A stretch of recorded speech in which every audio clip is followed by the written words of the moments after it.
Thank you so much. I am going to race through some things because I have so many wonderful examples. And I think here everybody really agrees on the what, and we're beginning to understand what the what is, and the why it is that it's really important that we adopt a wellbeing approach. The question that we get a lot is the how. How do you actually make this work? How do you make it stick? How do you make sure it's embedded all the way through government, public service systems? How do you make sure that it's actually achieving outcomes? And obviously, there's no single easy answer to this, but I've been looking at lots of practice around the world in different countries and talking to people who are actually in government departments and who are kind of monitoring the things that are going on to get honest appraisals of what's going on. And here are some of the kind of key findings that I've had put together. And please, if you have other examples or other questions, I would love to expand this work a little bit more. I think it's really important to know what it is that we can do in terms of next steps. So there are two things that I think we want from a wellbeing approach to government. The first one is a government and public service where the decisions that they make consider and value the right things. Decisions, we've been talking a lot about policy decisions, but actually if we want a wellbeing approach integrated across the whole of government, the whole of society, then we're not just thinking about policy decisions, we're also thinking about things like procurement or employment decisions, how we're relating to other government bodies. And the second bit is government and public service that actively and effectively work towards these values. So, really easy stuff. Okay, I'm just going to unpack these very quickly. So the first bit, government and public service, decisions that consider and value the right things. So, as we've identified, a wellbeing approach is one that takes a holistic lens. It's not the case that wellbeing is just about having extended life expectancy or good health outcomes. All the different things that people value, culture, education, prosperity, safety, life, social connection, all of those things are really important, and understanding their interlinkages so that we can kind of break down some of the barriers between connecting those different areas is really important. Long-sighted, obviously, not just taking short-term approaches that are tied to, yearly budgets or election cycles, and based on collective values. So the values that we all have as a society, possibly as a nation, possibly as the world, as opposed to just a small set of values that are being imposed on us by others. Decisions that look past the means to the end. So GDP, if it did increase quality of life in all circumstances, would still be the means for doing that. GDP growth, it's not the end in itself, and indeed money is not the end in itself. There might be ways in which we can increase quality of life by increasing the amount of money that's flowing around in the economy, but even if that were true, if that's not the only way of increasing quality of life, say, increasing well-being, then we've got a responsibility to look at what other models might be doing that and whether they could do it better with fewer costs. And consideration of these values at the point of policy proposal creation, not just evaluation. I won't have time to go into that too much, but we've been focusing a lot on, cost-benefit analysis and how we weigh different policy proposals against one another. But what we really want is to get to the stage where even in creating these policy proposals, we're being innovative, we're making these connections, we're thinking in a long-sighted way. And the other one, a government and public service that actively and effectively work towards these values. So taking a long-term approach that places emphasis on prevention, preventing problems from arising in the first place, but also preventing problems from getting worse, cutting across silos to achieve co-benefits, effective delivery throughout every level of government, public institutions, and the public service. Obviously, you can have the best policy in the world, but if it's not being delivered in the right way, then you're not actually going to see those wellbeing improvements or prevent those wellbeing deficits. And then there are some things that we want to avoid as well. So a government and public service that doesn't get bogged down by existing bureaucratic barriers or defaulting to business as usual, that isn't steamrolled by vested interests or short-term political wins and, You don't hear a lot about that in the literature, kind of reviewing a lot of these initiatives, but you do hear a lot about it anecdotally, and it's something that we really need to be aware of, and that isn't just seen as another box to tick. All right, but this is the good stuff, right? How do we achieve this in practice? So I'm going to kind of run through some examples, and these things, they seem so simple. I'm sure you've thought of these already, but it's when we look at them in practice where they kind of, some of the complexities come out. So what do we need to do? We need to be clear on what needs to be done and how it needs to be done. We need to make it easy. The easier we make it, the more likely it is that these huge services of government and service delivery and all of these public bodies, all of these people who are going about doing their jobs, they really do want to increase well-being. They want to be doing the right thing, but they just need to know how to do it. And we need to be as clear as possible if we want to see that change all the way down. Making it required or desirable, as opposed to just suggesting that you might want to do it. Identifying what's getting in the way, and prioritizing cultural change. Making it easy. All right, so point number 1, being brave in clearly defining values. And there are 2 things that I want to highlight here. Firstly, we have lots of wellbeing frameworks that have indicators or domain headings or maybe goals that use words that can be interpreted in a range of different ways. So many of these use the word prosperity, right? Prosperity can be interpreted by some as a growing economy. If prosperity is the thing that's important, what we really want to do is just make sure that there's more money out there. But prosperity could also be interpreted as securing decent work for people, making sure that they're prepared to participate in the economy and that there's a safety net if they're unable to participate in the economy, making sure that their economic contributions are valued and that they don't come at the expense of future generations by undermining sustainability. So defining values can be really important in making sure that we're actually using these frameworks in the right way. I'm going to talk a lot about Wales. Wales has 7 wellbeing goals, and they have legal statutory definitions that accompany them. And these are used to hold people accountable. When they say they're working towards these goals, you're able to point to these statutory definitions and say, sorry, was the definition of prosperity that you were working towards the low carbon, decent work definition of prosperity that's actually contained in the Act? But the other thing about being brave and clearly defining values is there's a lot of reluctance to define values in public directions, in policy and in government, and I completely understand that. It feels like that should be done democratically, and who are we to say how to weight different wellbeing values? But what happens is you end up getting these systems. So we talk about, we've heard quite a bit about the Green Book, the UK Guide to Cost-Benefit Analysis, and how that's got a wellbeing dimension. And anecdotally, sounds great in principle, people aren't using it. This is really not being used in the way that we want to see. And I'm going to compare that to the New Zealand cost-benefit analysis model, CBAX, right? So CBAX actually is being used quite a bit.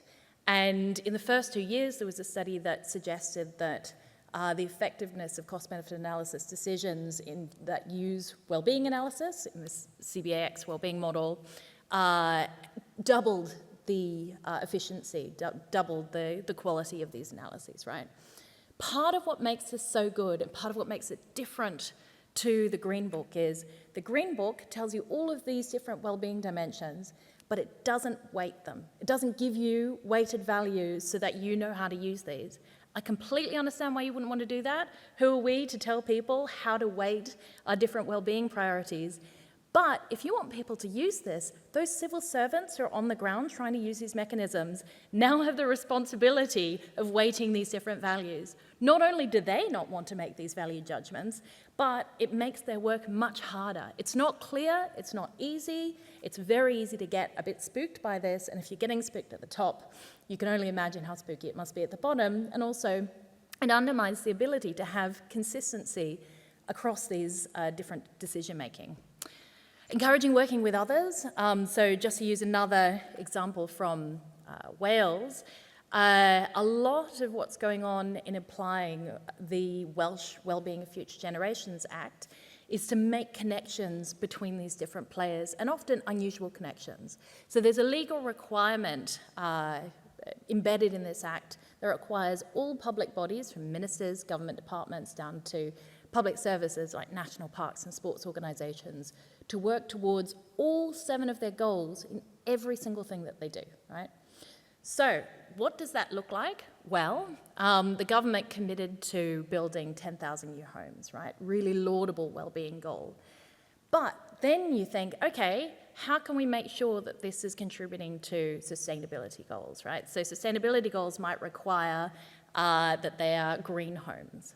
How is this contributing to equality goals? So what are the costs or burdens on the people living in this housing in terms of, heating and looking after their homes? We don't also want to come in and have to retrofit, right? Because that's quite expensive. How do we make sure that we've got the workforce that you need to actually build these homes? Because this is a prosperity goal, meaningful work. How do you embed equality in terms of thinking, who could we train up for this workforce? Who are the people who are on the margins of the job market? Who are the people who are underrepresented in these industries? This is a way in which you get this kind of well-being thinking, but if you just say to people, you've got to think about all of these different factors in this holistic picture of well-being and everything that you do, it's incredibly overwhelming and intimidating, and most people, I would say probably everyone, is not an expert in all of these areas. They don't know where to go to get the data. They're not necessarily going to have these insights. This is why you want to have unusual players in the room, and you want to encourage that kind of collaboration and reward it. You might want secondaments from different departments, for example, to help design policy within a particular department. And if you encourage working with others, those relationships are human, personal relationships that end up lasting longer than individual projects. And so it allows more collaboration and more mind shift change into the long term. Use of case studies is really useful. It makes things less intimidating, and also it makes it clearer what you mean on the ground, particularly with concepts like well-being that can feel a little bit disconnected from our everyday life, even though that's the whole point of what we're trying to achieve. And using language that's easily understood. I won't go into examples on that, but there are some nice ones. Making it required or desirable, obviously, that's a good way of getting people to do the kinds of things that you want to do. Required, I've given you the example of the Welsh wellbeing goals. Obviously, that's a requirement in legislation, but there are also ways in which you can make things desirable even if they're not required. So the Victorian Treasury in Australia, Victoria is one of the Australian states where I live, has this program called the Early Intervention Investment Fund.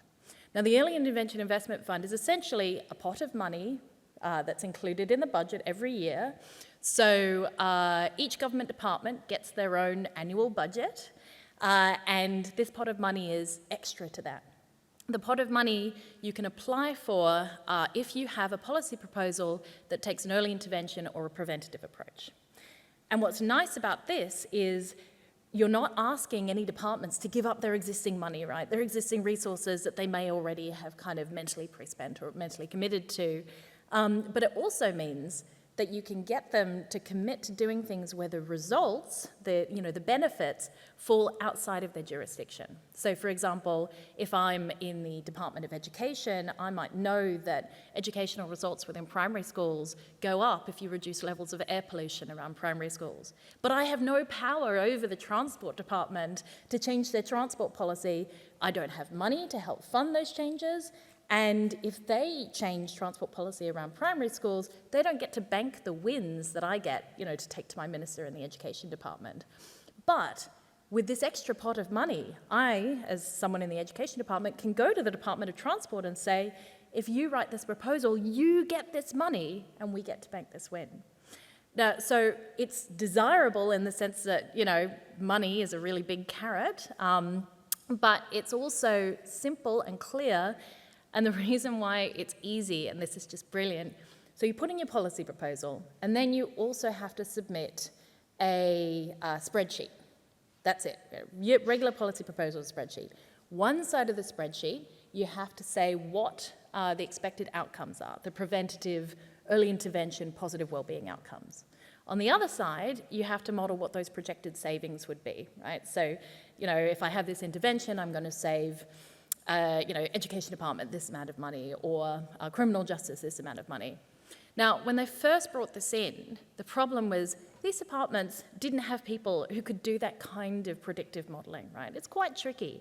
But the department of Treasury and Finance, they knew how to do it because they get these policy proposals and then they have to run the numbers themselves to assess whether or not the proposals are accurate in terms of their predicted savings.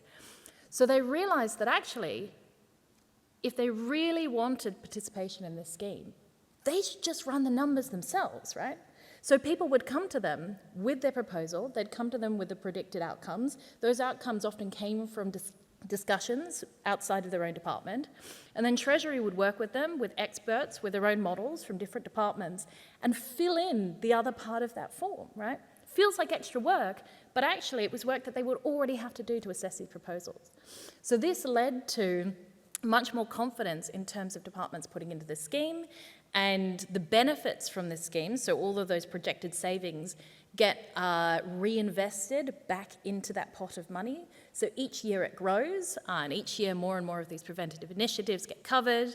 I think last budget, it had a budget of about $500 million Australian. But it's a really nice example in the sense that you get all of these things. It's desirable, it's clear, and it's also encouraging breaking down silos. Identifying what's getting in the way. Are there existing regulations and structures that undermine the ability to act on the values that you're trying to embed? I can promise you there are, and I'm sure everybody here is very familiar with them. They're often frustrating to the people who are in government themselves. Some examples are, short-term department-specific budgets, or auditing that doesn't allow for innovation or recognise collaboration. So you might be audited based on the results that you're actually showing only within your departmental area, or that are only looking for things that aren't serendipitous good wellbeing results or new wellbeing results. Is a wellbeing approach seen as extra work or just adding one more framework to the pile? So countries and states that often adopt wellbeing frameworks have already done things in this area, right? So they might have a whole range of different ways in which there are programs to look at sustainability or to gender, and that can mean that people don't take wellbeing approaches that seriously. The recommendation that I've had talking to people from a couple of different countries is you don't take all of them away, you just let the other frameworks, the ones that you don't think are going to add as much value as this one, kind of quietly fizzle away. That might not be true in every case, but it's worth being aware of the extra burden that is perceived. And language is important. So language, if you think about descriptions of purpose or mandates of particular departments or bodies, people will look at that language, and if it doesn't say anything about the kinds of values that you're trying to embed, then they are going to feel like it's not appropriate for us to be working towards these kinds of goals. We saw this in the Australian Bureau of Statistics. So Australia was one of the first countries to have a wellbeing measures of Australia's progress, and there was fierce debate within the ABS, Australian Bureau of Statistics, over whether or not they were actually allowed to do this because they were an independent body that was supposed to be non-partisan, and there was a fear that talking about something like progress or well-being undermined their independence. They eventually decided that actually this was an important role for them, and now culturally we don't think of this as a non-partisan, we don't think of this as a partisan thing for bureaus of statistics to engage in, but at the time, the language of their remit was one of the barriers to their engaging. But we also get this benefit, which is if you look at the descriptions for some organisations and departments and bodies, they will actually include some wording that really helps you get this stuff over the line. So the Australian Treasury, around the same time as the Australian Bureau of Statistics, developed their own wellbeing framework to guide Treasury decisions. And the impetus for this happening was that the Secretary of the Treasury had a read through just like the description of the purpose of the Treasury, and the first sentence says the purpose of the Australian Treasury is to improve the well-being of Australian people through, blah, blah, blah. And he said to his, colleagues, all right, what does this mean? And they had debates and discussions and seminars, they wrote papers about it, and out of this came their developing of their own wellbeing framework. And I've heard anecdotally that a very similar process happened with the New Zealand Productivity Commission, where in looking at the description of, what their role was, the word wellbeing came up, and that completely changed the direction in the decision making. All right, very quickly. The other thing is, it's really important to prioritise cultural change. So there's a lot of focus on what policies should we put in place, but actually so much of it, it's not what you do, it's the way that you do it. Cultural change, obviously, you can have trainings and forums and debates. Making connections and building relationships, as I said, begins also to disseminate these ideas, across the system and strengthen them over time. Identifying and creating change leaders, and that can even be things like educating younger people who then do things like reverse mentor older, more senior people. Those young people are then going to go on to be leaders of the future, and so embedding these ideas in different ways of working in the psyche. Taking a wellbeing lens to everything that you do helps embed a mindset.